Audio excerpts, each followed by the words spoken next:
Hey everyone, welcome to episode 8 of the So This Is My Why podcast.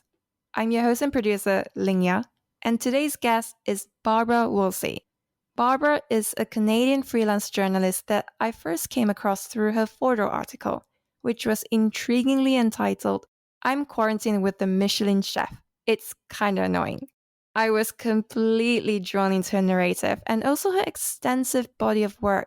She has covered everything from Berlin DJs and Finnish artists to Venezuelan gang members, wrote for Reuters, The Guardian, The Telegraph, Vice, and USA Today, while also contributing to Lonely Planet Guidebooks and the Michelin Green Guides. In this interview, we talk about growing up as a first-generation immigrant in Canada and her struggle with her identity, being of Filipino, Irish, and Scottish roots. She always found that she never quite fit in, and it's been quite a journey for her. We talked about what she learned in journalism school, the glamorous life of hanging out with celebrities on the red carpet versus sleeping among Venezuelan gang members with guns under their pillows, as well as what it takes to be a freelance journalist in this day and age. If you're looking to make it in this world as a freelance writer, or just want to know how to craft a compelling story, then this is the episode for you.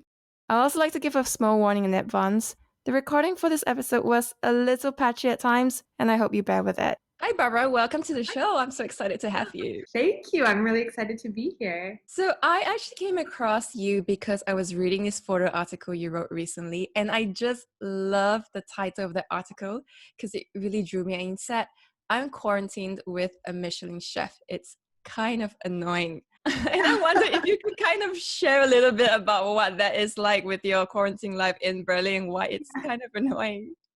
Oh, yeah. Um, yes. So, as you read in the article, my boyfriend is a chef. He has a restaurant here in Berlin called Coda, which he just got a second Michelin star for a couple of months ago, which was really exciting. And one of the things, just, chatting with friends on the phone, they've been asking me is, oh, well, you must be so lucky to be quarantined with a chef. You must be eating so well. And the reality is, yes, we do a lot of cooking, and I am very fortunate to get to have my boyfriend's cooking, but it's also not a total walk in the park either.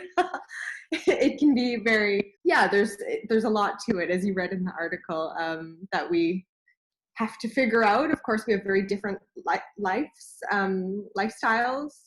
He works a lot of nights. I travel a lot.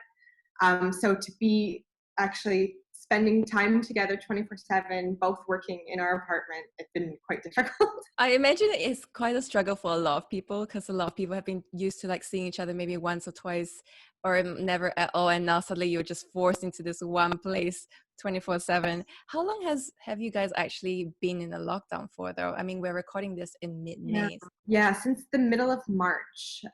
So the restaurant also closed down around that time as well. And now we're in mid-May and things are starting to open up again, which is really nice. We've definitely been very fortunate here in Germany. We haven't had such a high mortality rate as in other countries. So we're finally getting to see things start to open up again here. And life returned to a bit of normal, really. And you didn't actually grow up or spend all your time in Berlin. So you actually grew up in Canada, but you also have a really interesting multicultural background. You are Filipino, Irish, and Scottish. So I was just wondering what it was like just growing up and having this really diverse kind of background. It's something that I struggled a lot with as I grew up. So my mother's from the Philippines. And my father grew up in Canada, but his parents are from Scotland and Ireland, respectively, and they came as immigrants at the beginning of the century, of the 1900s. So it's definitely something that, we didn't ever really talk about, like really addressing the idea of, okay, you have a lot of family in the Philippines, but you're here in Canada, and it's something that I really had to come to understand over the years, like, living in Canada and having I have a huge Irish family. Like, my father is one of 12 and I've got tons of cousins and aunts and uncles, but nobody that looked like me. And of course, my mother's entire family was all in the Philippines. My mother's one of 9, and again, tons of cousins and aunts and uncles. I didn't really know any of them.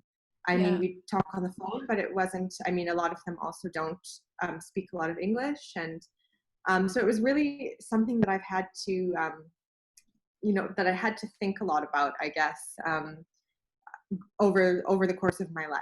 And as a child, sometimes that was also quite hard to understand, like why things were like that. And were you young and when was that like love of stories, which I understand is with you? Is that something that came about as a result of your family background or influenced by your culture as well? Yeah. I always just loved stories and reading. I remember being a small child, and my father would read to me, and my mother would read to me every night. And I was even in the bookstore yesterday, and just kind of looking at books and remembering, he used to read me Huckleberry Finn or Hunchback of Notre Dame or all of these books. And that was just something that I always loved. And one story that my dad always tells me is that when I was little, I would draw pictures, and then I would tell him, okay, these should be the words to the story, and then he would write the story for me. So I was already, coming up with stories when I was, 4 years old, 5 years old, and I couldn't even write really yet. So that's just always something that I've been really interested in somehow. That's incredible. So that kind of like love of storytelling just kind of informed your entire life. And did you kind of have an idea of what you wanted to do when you grew up? Well, I always thought that I wanted to be an author. When I was quite young, I then started writing a lot of stories. And then I think in high school, I started working for the high school newspaper. And then I started to find out about journalism and learn about that as a career. And I thought, wow, that, this could be a way to make a living. Like, you can write every day and write something new every day. So then I started to really think about that. And then from that, I worked for the university newspaper. And it just always was something that I wanted to do. That's incredible. And you also mentioned briefly earlier about your Thai family, and I think you didn't get to meet them until you were 13. So what was the experience of traveling literally halfway around the world to meet people that probably don't even speak your own language? So I went to the Philippines for the first time when I was 13 with my mother, and it was a very formative experience because I don't really speak Tagalog, like the Filipino language. And I didn't really know what to expect. And all of a sudden, I went with my mother to her, the island where she grew up, and, where people have a very basic life, like, living in kind of tree houses and not really beds for everyone. And it was a very humbling experience to see, how I get to live in Canada and how I grew up and where my mother came from. She worked very hard to come to Canada. She left home at 16 actually, and started working. That was incredible. And then also to meet my grandmother, who's the only like living grandparent that I ever got to meet. It was amazing. Like, she didn't speak in English. She's passed away now. But just sitting there with her, it was an incredibly surreal experience to just spend time together and not really need even words, but to just connect. So that definitely made me really fall in love with the idea of, different cultures coming together. And did that trip kind of give you that feeling of you want to go back to Thailand and spend some time there more permanently? Well, I hadn't, so Thailand was something that came up through university. So the Philippines, I have not really spent a lot of time there. When I lived in Thailand, I got to go back and forth a little bit and get to know it a bit more. But that's still something that definitely is on my list. I'd love to, learn Tagalog and get even better at it. I mean, I'm okay, but I would say I'm not great.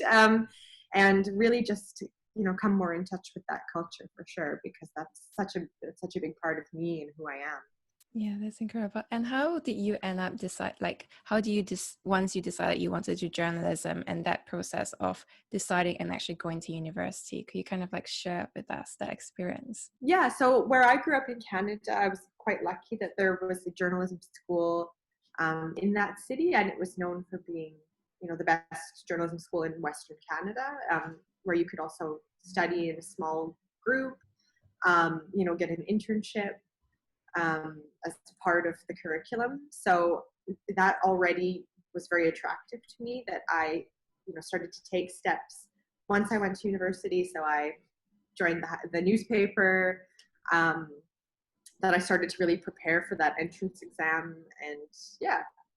And what was your big takeaway from those 4 years at university? I mean, studying journalism in a university setting really gave me the tools, I would say, on the ground. I mean, we had classes that were entirely about the art of interviewing and how to conduct interviews, and how to ask questions. And we had classes on, the legalities of journalism. In what situations are you and your sources protected? We studied photojournalism and, production of television and radio and print. I mean, it really was just such a comprehensive view of this career that, I can't imagine having jumped into it. I mean, I really respect people that haven't gone that route and then they jump into it from other directions. I think that, that must be quite a jump.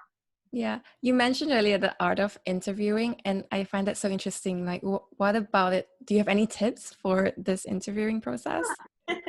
I think it's good to prepare for an interview, to have an idea of what questions you want to ask, what you hope to get out of the interview. But then on a certain point, it's good to just like take that, throw it away, and completely go with the flow of the interview. I mean, I think there's nothing worse than when somebody sits there with a list of questions and just follows it, because you just never know what kind of nuggets people are going to throw at you. And yeah, you have to be listening actively. You have to really hear what the person is saying, because something might come out of that and you think, oh, that's really interesting. Like, you can never go into an interview expecting with the story already written, basically, because it could just take you in such a totally different direction. You really just have to be open, I think, in the situation, and it's something that you just learn with time and with practice. Is there anyone in particular you think who does this really well and you admire and look up to? Well, I think that there's a lot of people that do it really well. I mean, especially like on television, for example, you have to be like maybe like Christian Amanpour or somebody like that. I think, or especially in radio, like when you're doing radio interviews, that's kind of a whole other art form. I mean, it depends on the medium for sure. Like, for example, if you are interviewing for television, and you just need, a certain short 30-second soundbite to fit into the news program for the evening, then it's a totally different art of getting people to, you have to know exactly, okay, how am I going to chop this up later? So sometimes you might have to re-ask the question, or even say to the person, sorry, I loved what you just said, but that's too long. Is there a way we can shorten that up and have it, how would you formulate it then? So I think you have to always just be thinking about the medium as well, and how it's going to translate basically at the end of the day. Yeah. And I imagine that a lot of the skills that you learn at university is not something you can just learn in books or like do kind of homework. You have to actually go out into the field. So that's why those internships are so important. And you actually decided to go to Bangkok Post. So how was that experience? Because I read that you just went everywhere and you kind of went to like opera premieres and award ceremonies. You met a Buddhist monk. It sounds like a really varied kind of exposure, and just let you go for it. You did your research. That's amazing. Yeah, I did. Yeah. So I was very lucky to have that opportunity. So the university that I went to, they have a scholarship that is for an international internship. And one of the teachers there, she had worked for the Bangkok Post previously, so she still had a connection. And then came the idea that they should send, an intern every year to the Bangkok Post. So I was really lucky to be the first person to do it. And since then, I think there's been at least 5, 6, maybe even more people who have done it, which is amazing. And then we all, sometimes we keep in touch and we share our experiences. And like, I think the apartment that I stayed in back then, that's the same apartment that everybody stayed in since then, which I think is really funny. It's the intern apartment. Yeah, it's just really funny. Like, so I think one of the things that because I still actually keep in touch with some people that I've worked with there, and I remember that one of the things that the editor told me there was, she said that, what we just loved about you is just that you were up for doing anything.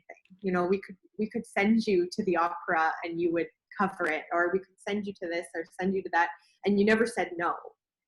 And I think that has been something that's really helped me throughout my whole career, is just being willing to try different things. And also, having boundaries, of course, saying no in that respect. But when it comes to trying something different, I've always just been happy to jump into things. And I think that as a journalist, that's something that can be really helpful to you, especially today in journalism, when it is so hard to make a living. It really helps to be versatile. So, yeah. Because I would have thought it would be hard for anyone to say no, especially when you're just at the intern stage. You kind of want to show that you can cover everything, show the story for every kind of industry. Yeah. Yeah, I'm not sure. I think that especially as journalists, get further on in their careers, I've definitely met a lot of them that get to be jaded with the whole thing and are kind of like, okay, this is what I do and this is my box, and they get just really into the motions of it. And I think that can be really dangerous, because that's just when you kind of fall in love with kind of the beautiful spontaneity of this profession. So I do really try to just keep allowing myself to be surprised and to let in the unexpected, I guess. Yeah. So as an intern, will you be basically treated as a proper journalist, and they just basically said, cover this event, just go, and you just went and did it? Or was like a senior just covering it? Yes. They often just kind of threw me into things. Well, it was like, okay, you give Barbara one responsibility, and then she did it all right, so we can give her something else. And then they just kind of kept adding on to the point where I was sent actually to Malaysia to cover a story. I was sent on different trips, because that was also this is also something that really you see in a lot of newsrooms these days, is that there aren't that many bodies anymore to cover stories. So they were also getting offers for stories in other places, and a lot of things that couldn't be covered with the team. So they were like, okay, send the intern, that's great. So so I was getting to do a lot of things. And I think that's why it's so great to do internships these days, because you can really get to try a lot of different things. Is there a particular kind of piece that really stands out for you and that you loved during your time there? From that point of time? Yeah, there was just so many moments where I just learned so much about myself and about this profession. For example, there's so many. One of the things I had to do was I had to climb a mountain in Malaysia, actually in Malaysian Borneo. I had to climb Mount Kinabalu. So they sent me there, and that was like one of the hardest things I've ever had to do, because I'm so not like a physical. But it's really just a lot of steps. That's basically the entire experience, going up a lot of steps. Oh my god, yeah. And it was one of those things where they were like, oh, we've got this offer for someone to go next week. Do you want to go? And it turns out that actually, you know, people train for 2 months doing stairs and all this kind of stuff to do this mountain. But I didn't know that at the time, so I just said, "Oh yeah, great! Like, you know, I've never been to Malaysia. Why not?" So, and then it ended up turning into this whole first-person narrative about, you know, making this climb and just, you know, constant self-doubt of, "Oh my God, can I do this?" And then the big payoff at the end of, you know, getting up to the summit and sunrise, and then just the whole anticlimax of having to go the whole way down. The You know, going down is the worst sometimes. it's the worst. Oh my God, it was the worst. Yes. Oh my gosh, I remember. That was something very. Yeah. Have you been there? Have you jumped Yeah, or? so I did that actually. I did that before Everest. That was my first ever hike in my life. And like you, I also didn't do any research. I didn't know you had to train. I just went up. And somehow the up was really easy, but the going down was just really painful. Oh my gosh, it was so intense. And I had this this guy with, you know, kind of the, what do you call it, like a Sherpa or somebody that, yeah, the guide that goes with you. And he was just, you know, he would just go so fast. He would just be at the next point, like smoking a cigarette, like, hey, you know, and it was just, I was always just like, oh, this isn't fair. But he's really, I remember him saying he did it twice a week for 10 years or something like that, which is insane if you think about it. I know. And I don't know if you saw, like, when you just enter into the park, they actually have this big wooden plaque, and it kind of shows there's this Kinabalu like marathon where people go from the bottom to the peak and back, and it's a race, and they finished that in around 4 hours. That's wrong. That is so wrong. I saw that and I thought, oh my gosh, I'm not doing that.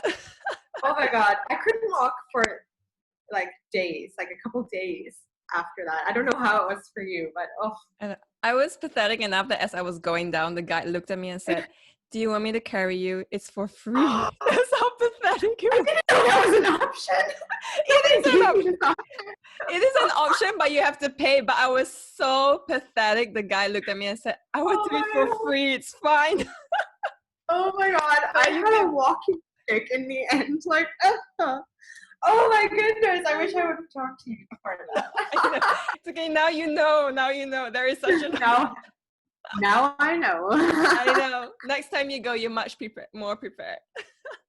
Oh my gosh. Oh, yeah, that's amazing. Sure. Oh, that's but so did you love your whole experience? Did you feel like, okay, journalism, this is what I want to do after that whole experience?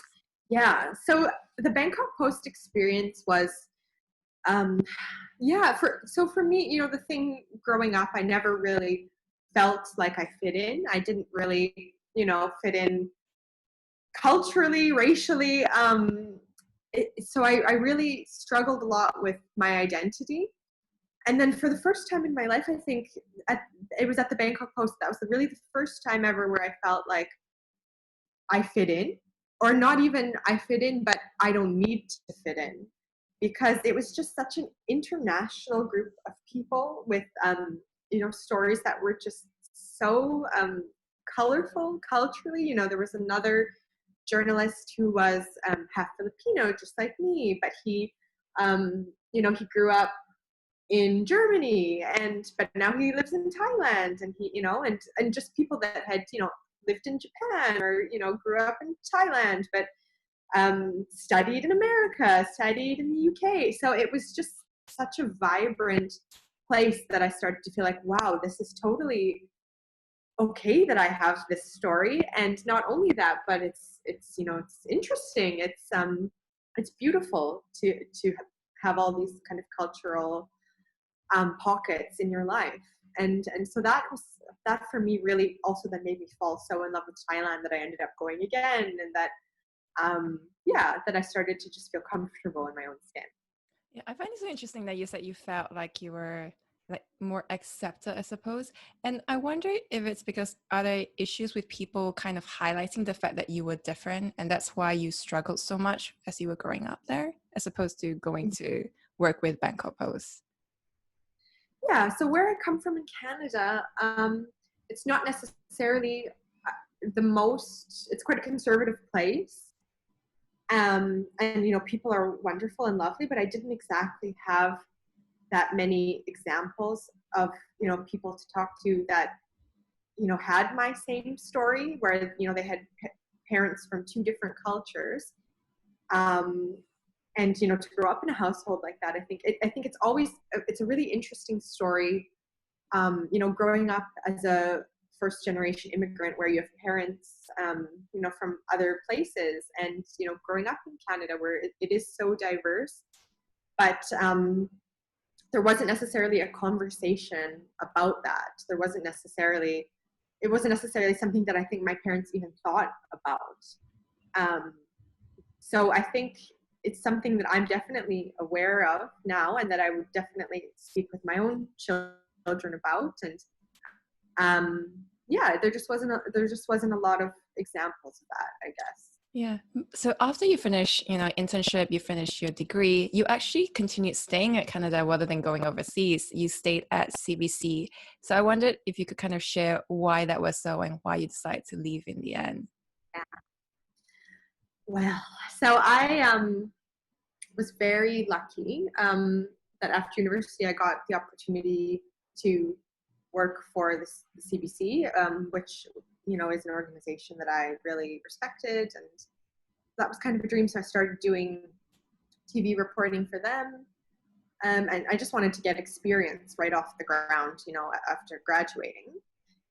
And then I ended up going to Thailand for a 3-month break. I did a little job there, helping a website get off the ground. And during that time, I went to an audition for what was going to be a new TV channel. TrueVision. Yeah, TrueVision. So forgot all about that and went back to Canada. And then, ended up getting a call saying, okay, we'd love for you to be involved with the channel. It wasn't even really clear that I was going to have anything there. But at a certain point, I just thought, you know what? I can always continue on here and work here, where I've come from. But this is, maybe I should just take a risk and see what happens. So I went to Thailand, and I had been emailing the TV channel, and then they said, okay, come in the next day. This time we want to see you. And so I went there, and then they were like, okay, great. We would love for you to be involved. We're going now to a photo shoot in a couple hours for, to do the promotions for the new TV channel. So are you coming or what, kind of thing. And then it just went off like that. And from that point on, it was full power. So so I definitely didn't regret the decision to go and try that. So I understand that your time at TrueVision really kind of molded and impacted you. Could you kind of share why that was? So why do you have such an impact on just you as a person? Yeah, so it was in contrast to the Bangkok Post experience. This was an experience where, again, I felt totally kind of out of my depths in a way. I was working with a team. I think it was perhaps just me and one other person that were actually not Thai. So we were working with a fully Thai team, and a lot of people that didn't speak a lot of English. So we had to really, try to find ways to communicate. I was taking Thai lessons. So that was definitely a challenge. And it was also such a different world. It was a different world that I had never experienced. So my former boss had been an MTV VJ in Singapore for many years. And so he was also kind of putting us in touch with, Singapore, and putting us in touch with, a lot of celebrities, and we were going to events, fashion shows, and doing red carpets. And this was something that I'd never imagined myself being a part of. So that was definitely a challenge. And in ways that somehow it was also sometimes very difficult, especially, being in front of the camera in that way. We were open to, criticism on the internet, like, for example, on social media, and especially, there were times when you would just I felt myself becoming so conscious of how I looked on camera, and how my makeup was being done and what we were wearing and stuff like that. It could be very difficult sometimes, I think, to be strong-minded about it. Yeah. Do you have any tips? Like, what was your way of handling those kind of criticisms and just doing good work? I mean, I think it was just very difficult. And I think, yeah, I mean, in the end, you just have to not pay attention to what people say, because there's always going to be somebody that that's a hater, And I think, yeah, you just have to learn to. I was just at times I would let myself be very unhappy about that, and I think that's life's too short. It's not worth it to conform yourself or to edit yourself according to the ideas of these kind of the faceless people behind Instagram handles or behind whatever. So I think you just have to really stay true to yourself and know what you're about, and yeah. And in any event, you were living a really exciting life and just interviewing, meeting really interesting people as well. Was it difficult for you to kind of like adapt to so many different scenarios and different people and kind of mold your interviewing stuff in a way and make sure that you have done the proper research? Yes. Yeah, that was different because it was more, I was also doing production as well as hosting. So that was, again, like a very different art form of like writing TV segments, and it was much more off the cuff. Like we really didn't, we knew what we wanted to talk about in the segment, but we didn't know how that conversation was going to go. I mean, if it's too planned, then it just sounds really bad. So so that was definitely a lot of lessons learned in being spontaneous.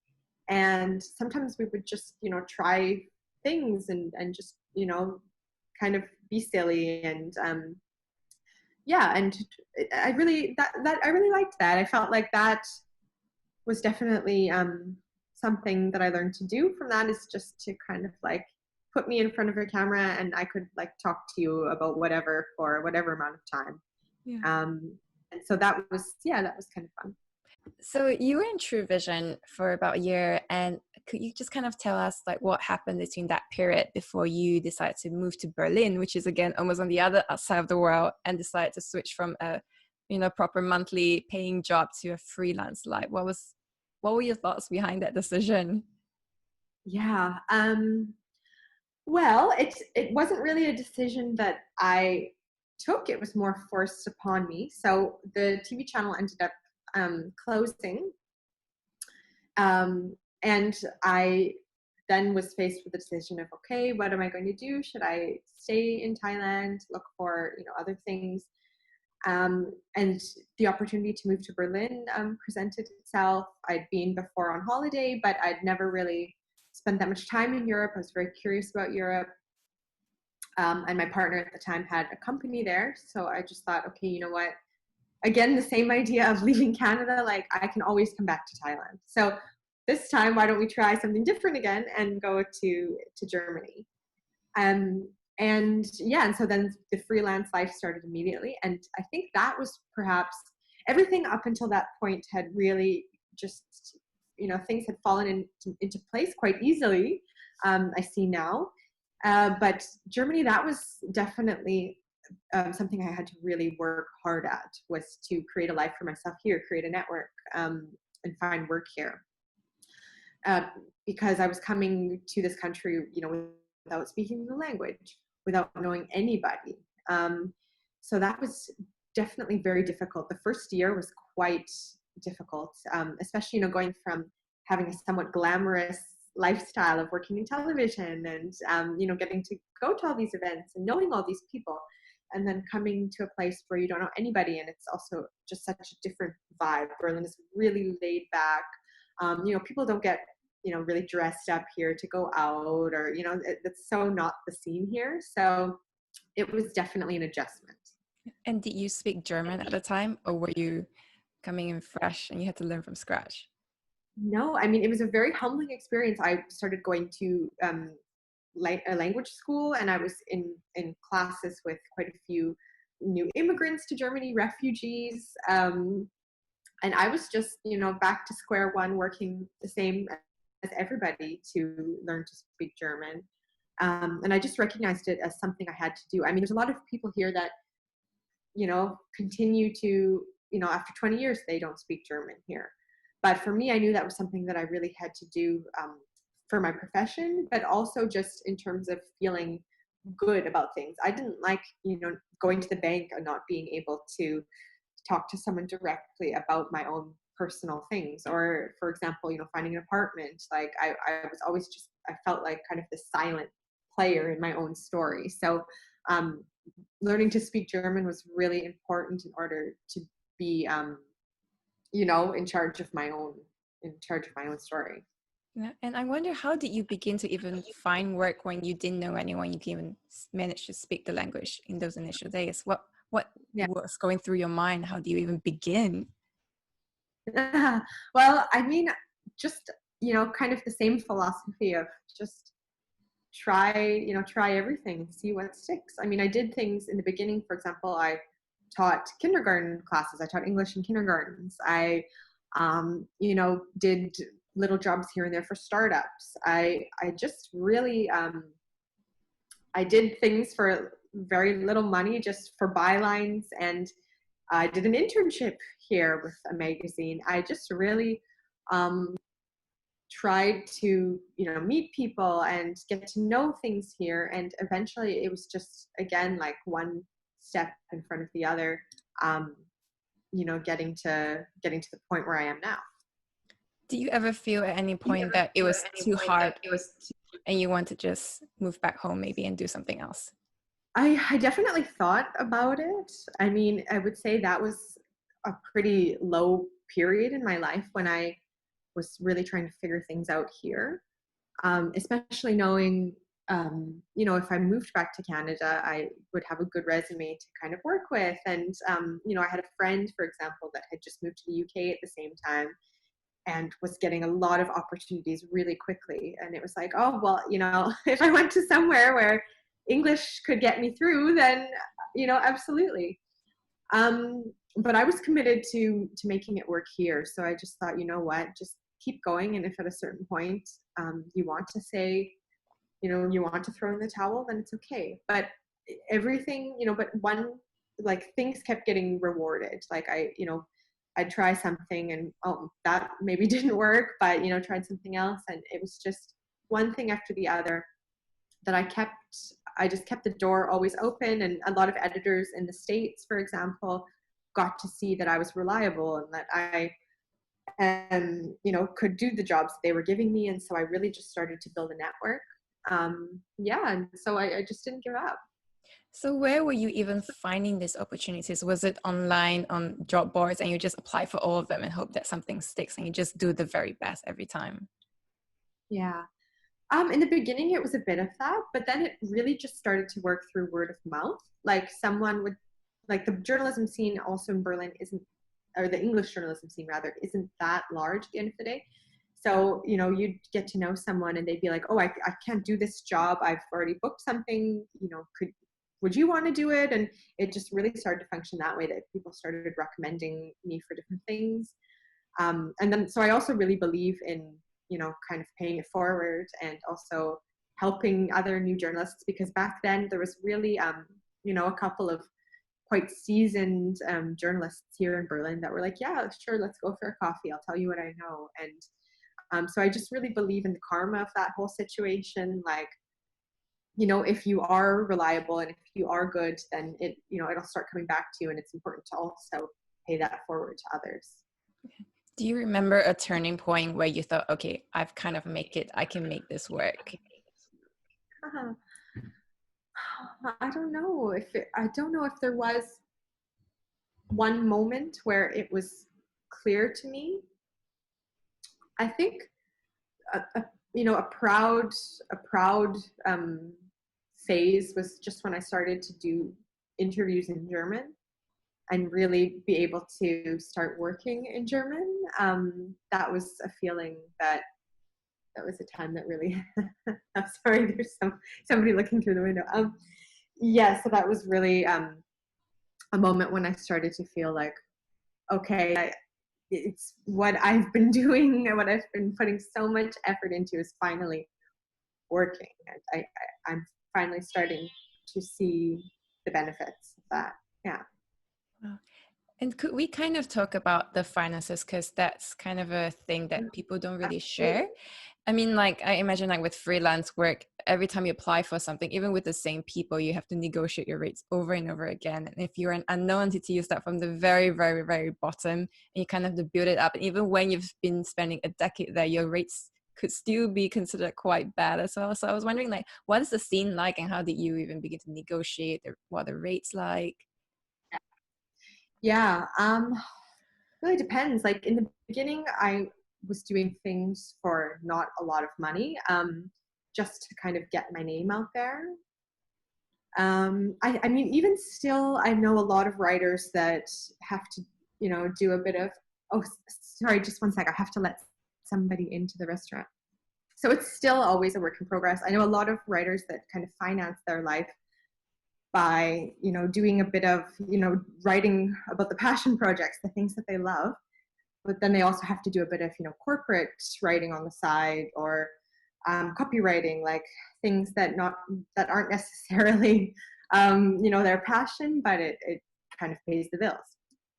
So I think I'm lucky because I also just love the art of writing, of putting words together, and how words can, just the idea of a really beautiful sentence to me is something really interesting.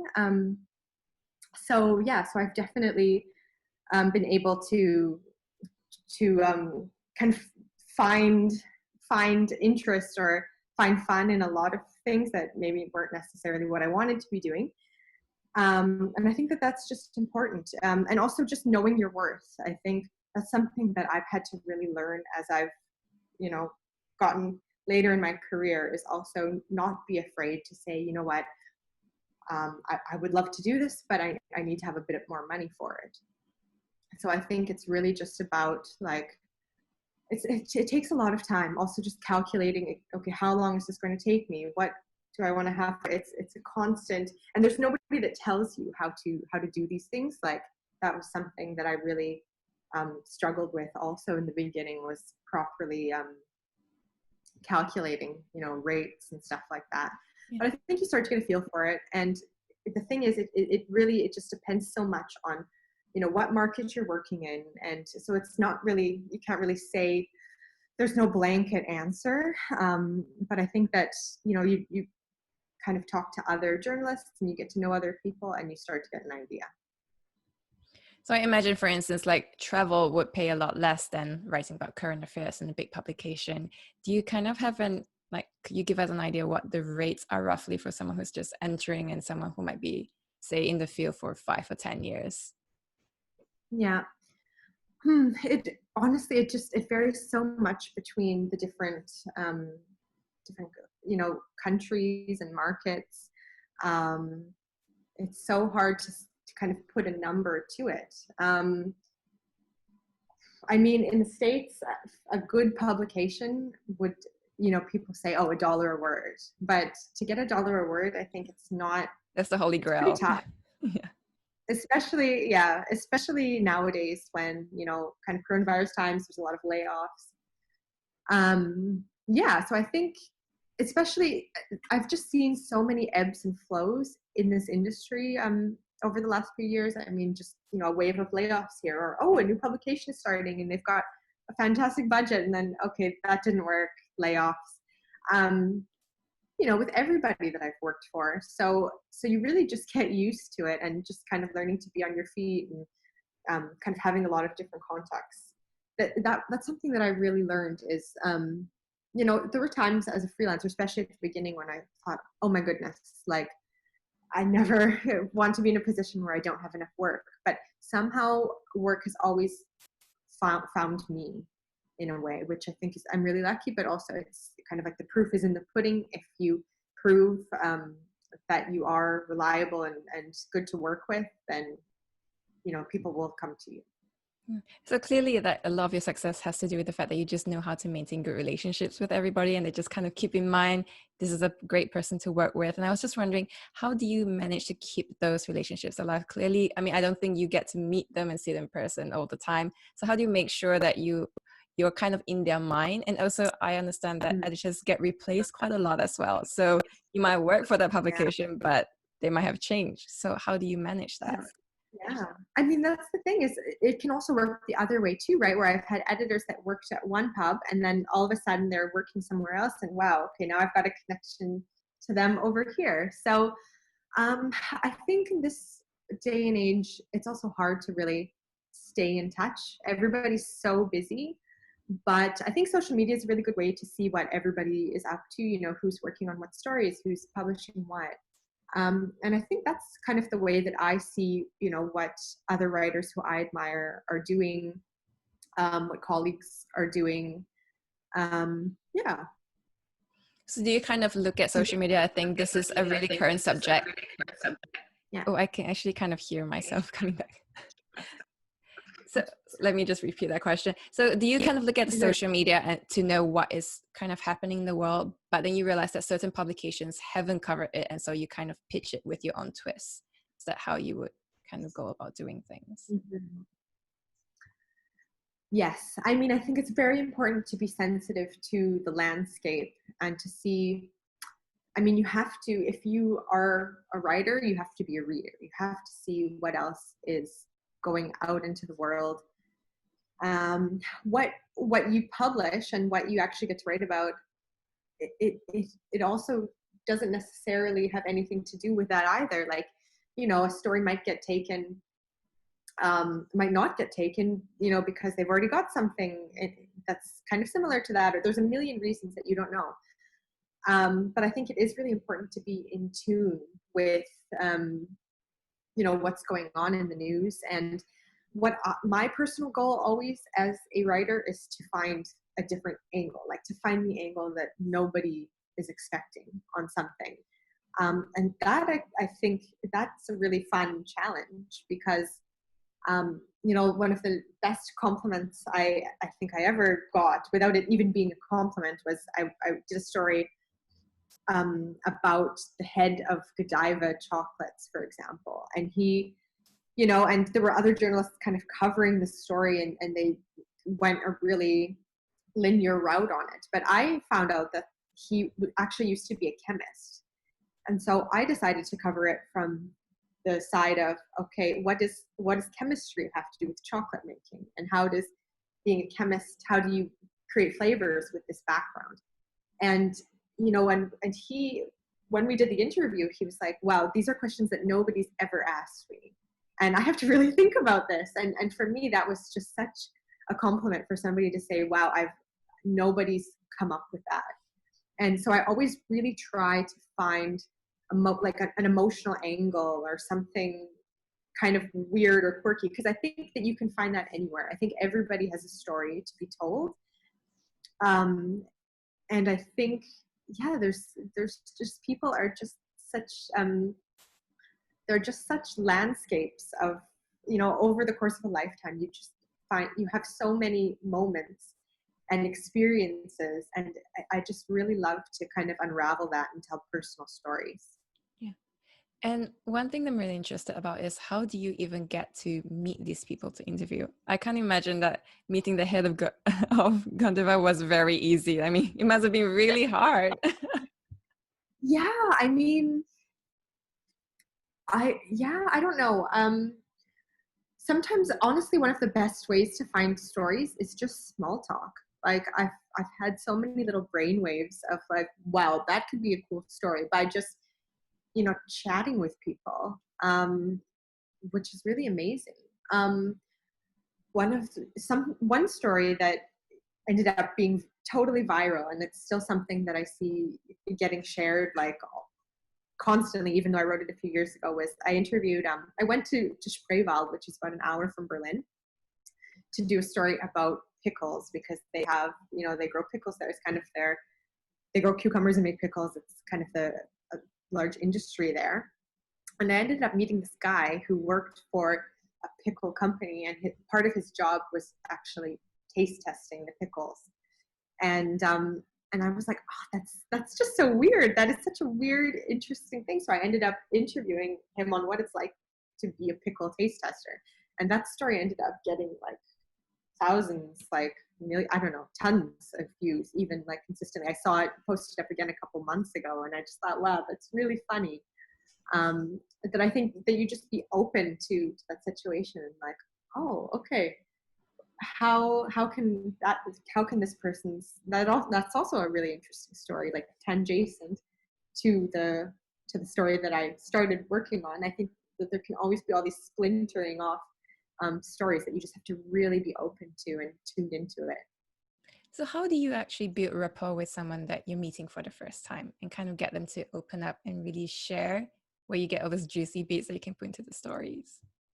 Yeah, I think that's something that I think I'm a very emotionally intelligent person, and I think that I'm just naturally quite good at making people feel comfortable and kind of making them, also I'm very sensitive to the way I ask questions and how, the kind of reactions that can come from that, or perhaps asking something in a different way to get to what I want to, or the order of the questions. I think, but that being said, I do think it's something that can also be learned to a certain point. I think that you can definitely work on that sensitivity by just listening to a lot of interviews. Yeah. And did you, because I know that you cover everybody, like recently you were covering the DJs in Berlin, but you've also covered like politicians, you even like interviewed Latin American gang members. And I wonder, like, how do you even find these people in the first place? And was it for a piece that someone had commissioned you? Because some of these, I imagine, would take quite a while for you to even prepare and get material on. Yeah, sometimes, I mean, a lot of what I do is just like a cold call, like even with the pitching, like just, writing a publication and saying, I have this idea and I've worked for so-and-so, and what do you think? And I think that's still the way that things work today. A lot of research, I kind of look for who I think can tell the best, has what I'm looking for in a story, but also just kind of talking to people and being like, oh, hey, do you know somebody and that might know about this or that? Or I mean, sometimes it takes you a while to find the right person. You might do an interview and think, oh man, I can't use that. But I don't know, I think it's just being open to that spontaneity, just being really open to like, okay, I mean, for example, also like having fixers, I think is quite important when you're working in, in a place that you're not familiar with, like somebody that has those contacts on the ground. Yeah. Do you ever feel like there was a point where your life might have been in danger? Like, how do you manage to, how do you ensure that your safety is secured? Yeah. I don't know if I've really ever thought in the moment, okay. Yeah, it's tough, because there's definitely been a lot of moments where I look back on it now and I'm like, oh my God. How could I have done Why this? did I do that? This was very unsavory. Yeah, there's definitely been those moments. But in the moment, I don't know, I don't really think about it. I think that you just have to have common sense and know, okay, if something is going to legitimately, put me in fear for my life, then you can't do it. But there's definitely been situations where I think, wow, that could have ended up so much worse. But you also have to, still kind of be okay with that and take risks. Like, for example, I was just working on the Lonely Planet Guidebook, and a large part of that was kind of getting off the beaten track and me jumping on a motorcycle for the first time in my life, and like otherwise there's no way I would have been able to do it. And so I just had to kind of say to myself, okay, I just have to be careful, do the best that I can, and then I think also in those situations that you really learn a lot about yourself and what you're capable of, and gain confidence. So I would never recommend somebody to put their life in danger, but I think it's important to take risks. Can you think of any particular moment where you thought that was the craziest thing I've ever done and I might never do it again? Well, I mean, the example that you mentioned, I went to Venezuela quite a few years ago now, when things were different. I mean, they were on the verge of how they are now, but it was still not a situation where it was very dangerous. And the fixer that we were working with had grown up in a slum outside of Caracas, and I guess for background, Caracas is what many consider to be the most dangerous city in the world. It's got a very high murder rate. And he had grown up with like gang members, basically. So he had long-time connections to these guys. And so he said, how about we go down there and we'll do some interviews. So the photographer I was working with actually got really sick in Caracas, so it was like, okay, I'm going for myself now.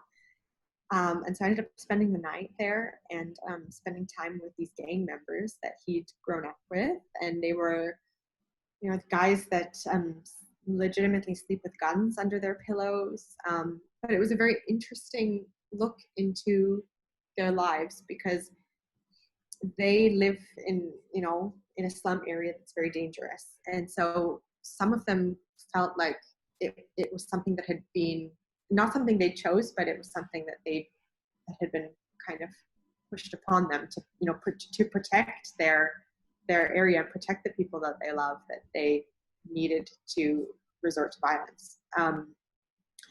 So wow, that was pretty intense. I spent the night there. I slept in a bed with his 8-year-old sister and at his parents' house, and that was something I'll definitely never forget.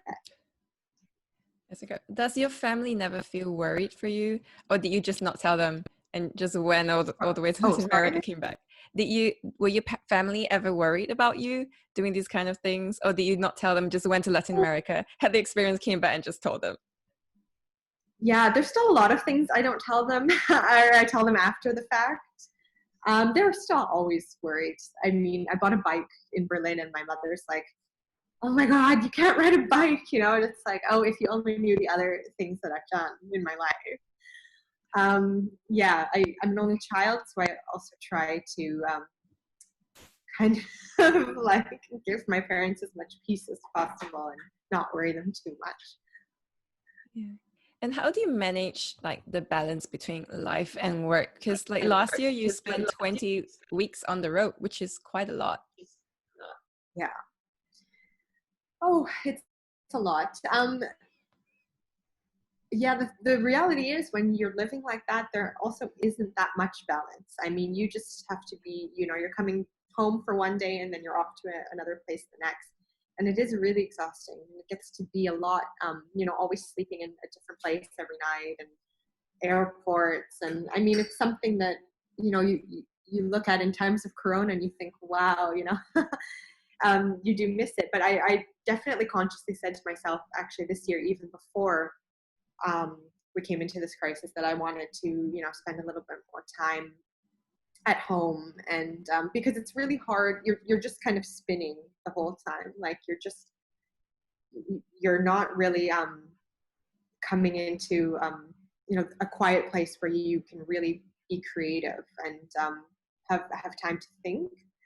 So I definitely see both sides now, and I want to really try to do better at that in my life, let's say. Yeah.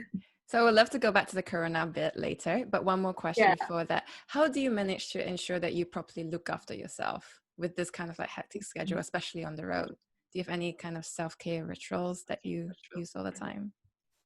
Yeah, I think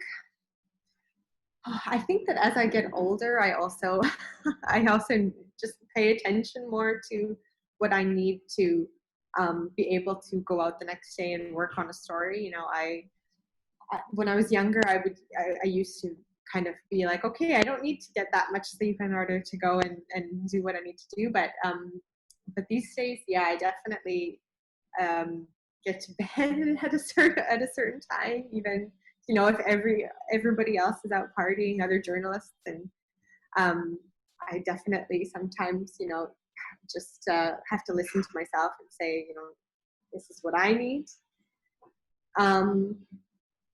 Yeah, I think just quiet time is really important. Like, especially, you know, when I'm working on the Lonely Planet stuff, those are really long days of like going to different places and talking to people. And in the evenings, sometimes I just like totally shut off, and just have some me time. And I think that that's really important. Could you kind of share with us that whole Lonely Planet experience? Like, how do you end up being linked with Lonely Planet? And do you tend to work in a team or just by yourself just to get the material? Yeah. Yeah, it's again another example of just trying out for something and kind of proving that you can do it. So a couple of years ago, there was a call out for new writers. They were looking for new writers. So I just submitted a resume. I ended up going through a whole test and interview process. Yeah, and then they selected me. And at this point, I've worked on maybe 5 or 6 different books. There's another book I should be working on after, you know, when things look a little more settled after this whole crisis. Yeah, so I just, I guess it just kind of happened that way. Amazing. And I mean, like, your entire journey has been so fascinating. You've been everywhere, met so many people. But I think like one of the main features of your career so far is the fact that you are meeting people. You're going there to their houses, sleeping in their mother's houses. And now with Corona, I don't think you can do that anymore. So I was wondering, like, do you know what it's going to be like in the future? Well, it's definitely changing the nature of journalism because, you know, we're doing a lot more interviews on Zoom, and you're not necessarily meeting the people. And I think that's also, you know, that's kind of the way that I've been used to, is actually sitting down with someone, and you just get such a better connection, better feel for them and who they are if you're actually sitting down together.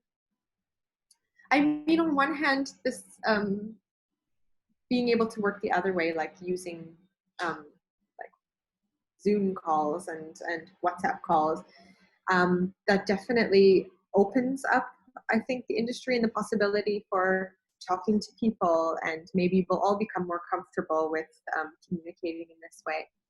But I really hope that we don't lose, that actual face-to-face interaction either.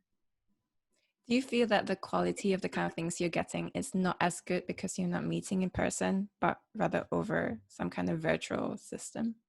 Good. Oh, that's a good question. No, not necessarily.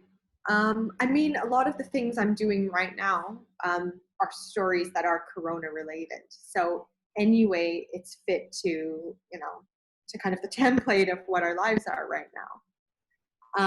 Yeah, I guess we'll just have to see how things are further down the line.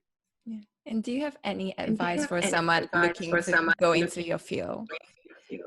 Yeah. Do you think that going to journalism school is a very important thing, or can they just do something else and come into it? Well, I think for me, I really got a lot out of going to journalism school. I mean, that really gave me on the ground experience and gave me tools. But I also know plenty of other journalists that, you know, came to it from a history degree or an English lit degree. So I would never say to someone that they should go to journalism school, but I think that it probably makes your path easier. And advice for, yeah, I mean, I think just the most important thing, I think it's really important to have mentors. Like, I've definitely learned a lot from, you know, speaking to other journalists and respecting what they have to say, and kind of, you know, talking to other people about the art of things and incorporating things that work for me into into the way I do things, and just being aware of all these different ways to do things. I think just the most important thing is just being open-minded in this industry. Like, just never judging a book by its cover, never going into an interview saying, I know exactly what this person is going to be about, because you never know, the story that you think you're working on, that it definitely might not be that story, or it might be some other story, and then you just don't know it. So I think you have to really accept and learn to love the unexpectedness of it all. Yeah. Well, Barbara, thank you so much for your time. I always end with 3 quick fire questions. So the first one is very quick fire. Do you feel that you have found your why? Yes. Should I explain it, or? You can explain it too. Yes, go for it. I think I found fundamentally my why. Like, I think that, getting to know other people and sharing their stories and kind of bringing their stories into the world, and hopefully those stories creating a more tolerant, diverse place. I think that's fundamentally, the why of why I do things. But I think that there's still a lot more out there. Like, I'm working on novels right now, and I'm just always kind of being open to what else could come. So I think the core idea is there, but I think that there's definitely more out there.